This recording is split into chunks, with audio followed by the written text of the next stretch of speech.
Today I will show you a thriller, drama film from 2019, titled Parasite. Spoilers ahead. Watch out and take care. In a small semi-basement apartment in Seoul, the Kim family does their best to survive.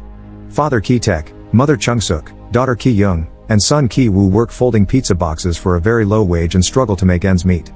This makes them go as far as using their phones next to the bathroom window to be able to steal Wi-Fi, or keeping their windows open for the fumigator's poison smoke to enter the house and get rid of the bugs, even if they end up breathing it too.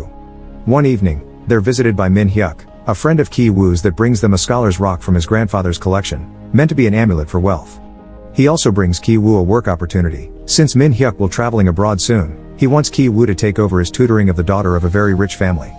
Ki-woo has good English knowledge after his years in the military and trying out the university entrance exam 4 times. Ki-young can just fake his papers to pretend he's a university student since she's good with design programs, and it's not like his employers will look at them closely. The wife is very simple-minded, so having Min Hyuk's recommendation should be enough. Wearing his best clothes and with a forged document in hand, Ki-woo goes to the Park family's house, which is on the fancy part of the city. After being allowed inside by the housekeeper Gook Moon-gwang, he's interviewed by Choi Yeon-gyo, also known as Mrs. Park. Just as predicted, she barely looks at the paperwork and trusts Min Hyuk's word, but she wants to sit through the first lesson to check Ki-woo is a good, proper man. Ki-woo will be teaching the daughter Dae, who starts off as very shy and gets startled when Ki-woo suddenly grabs her wrist, but since it's only a gesture to comfort her when she's having a hard time understanding the exercise, she quickly softens up to him. Mrs. Park is happy with what she's seen, so she decides to hire Ki-woo and pay him well. After the first class, he also gets to meet her son, Da-song, who has joined the Scouts and is obsessed with playing Indians. Ki-woo used to be a scout too, so he shows understanding, and when Mrs. Park shows him her son's drawings, Ki-woo gets an idea. He begins talking about Da-song's art as if it was truly a masterpiece, and when Mrs. Park mentions she needs a new art teacher because none of the previous ones lasted more than a month, Ki-woo recommends his cousin's classmate Jessica, a highly qualified art therapist. In truth, he's talking about his sister, who also shows up the next day for an interview while pretending to be this Jessica teacher after just having read some stuff about art therapy and psychology online. While Mrs. Park talks to her, Ki-woo tutors Dae, who is jealous of Ki-woo being friends with the art teacher. Ki-woo assures her he isn't interested in her, then the two of them kiss. Back to Ki-young, she convinces Mrs. Park to let her give Da-song his first lesson alone, and by the end of it, she impresses her by showing her how well behaved her son is now. She also shows Mrs. Park signs of trauma on Da-song's paintings, mentioning an incident he went through during first grade. Convinced her son needs art therapy, Mrs. Park hires Ki-young under excellent pay. Later that day, she also meets the family father Park Dong-ik, who offers his chauffeur Yoon to drive her home. Yoon insists to take her to her house, but wanting to hide she lives in a poor area to keep up the lie, she asks him to leave her at the train station because she's meeting someone. During that trip, Ki-young gets an idea and takes out her panties to hide them in the car. The Kim family begins eating better thanks to their children's new salaries while planning their next move. Meanwhile, Mr. Park finds the panties in the car and thinks Yoon has been taking lovers in the vehicle, possibly even consuming narcotics as well, because no one in their right mind forgets their underwear in a car. When Ki-young leaves after class, Mrs. Park takes the chance to ask her opinion about the driver, so she tells her about how Yoon tried to take her home instead of the station. Mrs. Park decides they'll be firing Yoon under some excuse not to start a scandal, and Ki-young swoops in, saying a mature employee is more trustworthy before recommending her uncle's old driver. Of course, this man turns out to be Ki-taek, who used to work as a chauffeur when younger. He goes for a test drive with Mr. Park, who is impressed by his good manners and his vast knowledge of the city that doesn't need GPS to reach his location. His driving is so smooth, Mr. Park doesn't even spill his drink when the car turns, so he hires him on the spot. The last part of the plan is the most difficult one.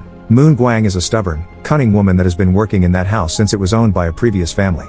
Ki-woo learns from Dae that peaches are forbidden in the house because Moon-gwang is allergic, so he and Ki-young begin throwing peach fuzz at her when she isn't noticing. Moon-gwang ends up going to the doctor for a checkup since she doesn't believe it to be allergies, and Ki-taek is there as well as part of the plan. He takes a selfie by making Moon-gwang appear in the background, then shows it to Mrs. Park while telling her he overheard Moon-gwang say she has tuberculosis. At the house, when Moon-gwang begins coughing because of the allergies, he puts some ketchup on the tissues in the trash to make it look like she had coughed up blood. Ashamed to have a sick employee in the house, Mrs. Park makes Ki-taek promise he won't tell her husband about it, then fires Moon-gwang under some excuse, telling Mr. Park she quit. Mr. Park begins to worry about the lack of cooking and cleaning in the house, so Ki-taek gives him the card of a prestigious agency he almost worked for, giving Mr. Park permission to tell his wife that he got the idea. This agency supposedly provides families with trustworthy employees, but in truth, it's another ruse by the Kims. The phone on the card is a second number 𝐫𝐞𝐜 got for this, and when Mrs. Park calls, she pretends to be a secretary asking for lots of official paperwork.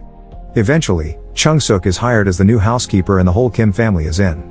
Da-song notices they all smell the same, but they realize it isn't the soap, it's the smell of their old cheap apartment. One day, the Parks leave on a camping trip and leave Chung-suk taking care of the house, so as soon as they're gone, the whole Kim family comes over to stay for a while.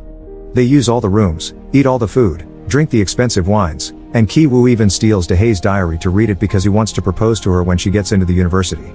The Kims spend their dinner fantasizing about what marrying into a rich family would be like while a storm rages outside when suddenly, someone rings the doorbell. It's Moon Gwang, who claims she forgot something in the basement when she was fired and left in a hurry. While her family hides, Chung-suk lets her in, but Moon Gwang is taking too long down there, so Chung-suk goes to see what is going on. She finds Moon Gwang trying to move a cupboard so she helps her, revealing a door behind it that takes them to an underground bunker created by the architect and previous homeowner. Moon Gwang's husband, 𝐸-gun-sae, has been living there for years, hiding from loan sharks. Moon Gwang helped him move there when the previous owner left and the house was waiting to be sold, and the Parks never learned about the bunker. Moon Gwang would go down there and sneak in some food for him when the Parks weren't looking, which explains why Mr. Park thought she ate too much. She came today because she knew the Parks would be gone, so she wanted to talk to Chung-suk alone to ask for permission for her husband to still live down there, even being willing to pay her for bringing him food. Chung-suk refuses to accept this and takes out her phone to call the police, but at that moment, her family slips off the stairs while trying to spy on them. Moon Gwang wastes no time and records them with her phone, capturing on camera the fact they call each other family names. Now Moon Gwang and her husband have control of the situation, threatening to tell the Parks of their ruse if the Kims don't do as they say.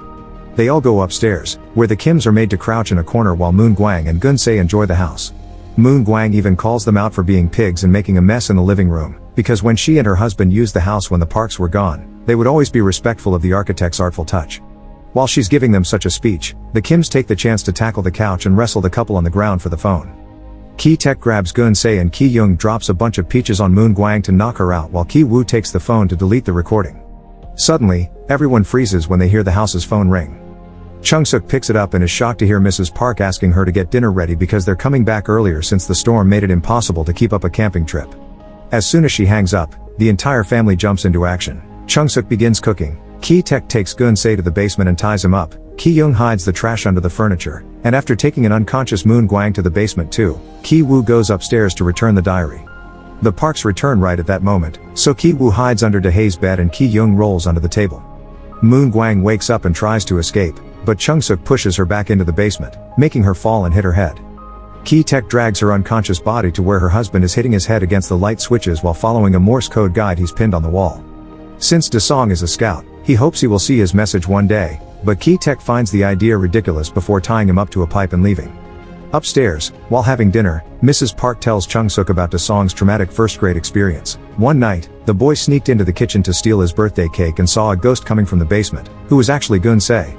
This caused him to have convulsions and foam at the mouth, and this is why he's been going to therapy since then and they're never home for his birthday. Meanwhile, Ki-woo is almost found under the bed by Da-hae, but luckily, she picks up her dog and doesn't look further under the bed. After the Park couple goes to their bedroom, Ki-woo and Ki-taek sneak out into the living room to find Ki-young in order to leave, but suddenly, Da-song yells and comes downstairs, so the three of them end up hiding under the table. It turns out Da-song wants to camp out in the garden under the rain and his parents let him, deciding to sleep on the couch to keep an eye on him. Now the Kims must listen to the Parks complain about their smell and get frisky with each other. When the couple is finally deeply asleep, the Kims get out of the house and run under the rain towards their neighborhood, which is getting flooded with sewer water. Their apartment is flooded as well, so they retrieve as many belongings as they can before leaving to spend the night in a local gymnasium that opens their doors to poor people that have lost their homes to the storm. Ki-woo has brought the Scholar's Rock with him, and he hugs it while he sleeps because he's upset to hear his dad doesn't have a plan to deal with the problem they left in the basement. Back in the bunker, Moon Gwang dies from the concussion she got earlier, and Gun-sae tries to send a Morse code message with the lights asking for help. Da-song sees it and deciphers it, but it's nonsense. Gun-sae isn't in his right mind to spell correctly and only ends up with a bloody forehead. The following day, Mrs. Park decides to throw an impromptu party for Da-song's birthday, and the Kims must put up their best friendly faces even when they're actually feeling devastated after losing their home. Chung-suk must cook and prepare the tables outside, Ki-taek must drive the parents around to buy all the party supplies while they keep making faces at his smell, and the siblings must put up their smart teacher personas since they're invited to the party as very important guests. During the party, Mr. Park and Ki-taek dress up as Indians because they're planning to make a whole act for Da-sun to save his cake. After spending some time with 𝐫𝐞𝐜𝐚 takes the scholar's rock and goes down to the basement, where he's jumped on by 𝐦𝐨𝐯𝐢𝐞, who somehow has managed to free himself. After stopping him from fleeing with a cord around 𝐫𝐞𝐜's neck, 𝐦𝐨𝐯𝐢𝐞 knocks him out with the rock, then leaves the bunker, grabbing a knife from the kitchen on his way to the garden party. Seeking to avenge Moon Gwang, 𝐦𝐨𝐯𝐢𝐞 runs out and stabs 𝐫𝐞𝐜. Da-song begins having a seizure as soon as he sees him, while 𝐸 finds 𝐫𝐞𝐜's body and carries him out to ask for help. 𝐸 goes to check on her daughter, trying to keep a hand on her wound to stop it from bleeding, while Chung-suk jumps on 𝐸 and kills him with a barbecue skewer. Mr. Park doesn't care about any of his employees, he just wants to take his son to the hospital, so he demands 𝐸 to drive him. But 𝐸 doesn't want to leave his family behind, so he throws the keys at him so he can drive himself. The keys fall on the grass, and at that moment, 𝐸 falls on top of them. Mr. Park goes to retrieve them, but even during such a deadly emergency, he covers his nose while moving the body. Enraged by such a despicable act, 𝐸 takes the knife and kills Mr. Park before fleeing the scene. Weeks later, 𝐸 wakes up from brain surgery.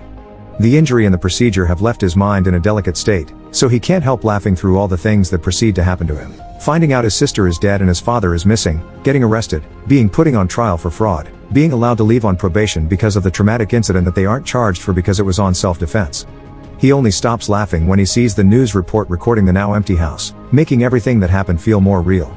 Neither he nor his mother knows where his father is, but the detectives keep on tailing them for a while, thinking they may take them to him. Months later, after the news finally moved onto other subjects and the cops don't follow them anymore, 𝐸𝐜 goes up the mountain and spies on the Park's house, which is now occupied by a German family that bought it because they didn't know its history. There, 𝐸𝐜 realizes someone is using the lights to send a message in Morse code. It's his dad, who all this time has been hiding in the house bunker. He has buried Moon Gwang in the backyard and survives by raiding the kitchen every night. He also sends the Morse messages every day, hoping his son would see them one day. Back in his old apartment he still shares with his mother, 𝐸𝐜 writes a letter for his dad, promising to work hard and get enough money to one day buy the house and reunite with him. Make sure to subscribe and turn on notifications so you can watch more videos like this. Thanks for watching.